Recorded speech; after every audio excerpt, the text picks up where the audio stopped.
أيها الحضور الكرام، من زنزانة إمرالي قدم القائد أوجلان رؤية إنسانية تتجاوز حدود المكان والزمان، رؤية تكشف النظام الذكوري المهيمن آلياته في قتل الحياة. وقد أشار القائد بعمق إلى مفهوم القاتل الزمروي كرمز لتلك الذهنية التي تختال جوهر الحياة وتحول الإنسان إلى أداة للعنف والسيطرة والربح. إنه القاتل الذي لا يعرف في الأفراد فقط، بل في البنى الذهنية والاجتماعية التي تخضع المرأة وتخرب الطبيعة وتفكك الروابط الإنسانية. هو مفهوم جديد تم طرحه يعني بشكل غير مسبوق في مانيفستو السلام والمجتمع الديمقراطي. أعتقد أنه جميع الرفاق الحضور قرأوا المانيفستو ودرسوه، حتى القراءات كانت بجميع المؤسسات بشكل جماعي، وصار في دراسة معمقة حول ما جاء في ثنايا المانيفستو. نحن كمان بدورنا يعني حاولنا أنه نقدر نعطي يعني نتعمق بالدراسة بحيث أنه نعطي مفهوم للقاتل الزمروي وما قصده القائد أوجلان بهذا المصطلح لما ركز عليه بطريقة كتير جدية في المانيفستو.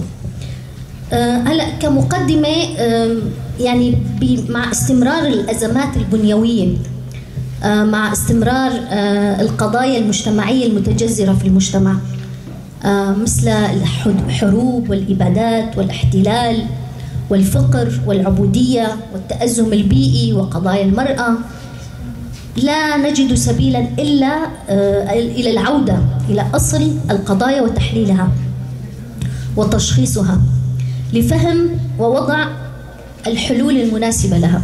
تطرق في هذه المحاضرة التحليل النظري لرؤية القائد عبد الله أوجلان عن روابط بالتجارب التاريخية وتقديم الحلول العملية مستوحاة من فلسفته لإعادة مجتمع مستدام عادل ومساوي،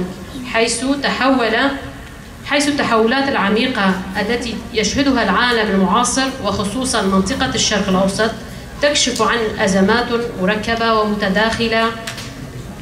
ومتداخلة تشمل الاحتلالات وهياكل سلطوية مركزية واستغلال الاقتصادي والاجتماعي، ما أدى إلى تفاقم فوارق وعدم المساواة وخاصة بين النساء وفئات المهمشة. هذه الأزمات لم تأتي من فراغ، بل هي امتداد لتراكمات تاريخية طويلة. أستاذة نورشان وبروين أستاذة بروين ما فينا نفصلهم عن بعض، يعني هو سلسلة من حلقات، كل حلقة بتحكي عن جانب مهم، الجانب المطروح من المصطلحات والمفاهيم اللي ضمنها حديث او مقولات السيد عبد الله أوجلان، اللي ممكن احنا ما نقول عنه قائد فقط، هو مفكر وفيلسوف.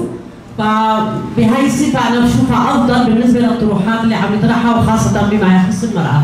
ديواني وكازين محاضر امبرن ديريك الدور دهندري خدام بقرن عجبي هب قاتله هندما دو هي الاثنين جبر به امينها وكر خنادويني كي جدي بدل لهمبر بذهنية دي قد سيطرة سر مكرية وقدي ونهبنا ونهونا جيان بكن.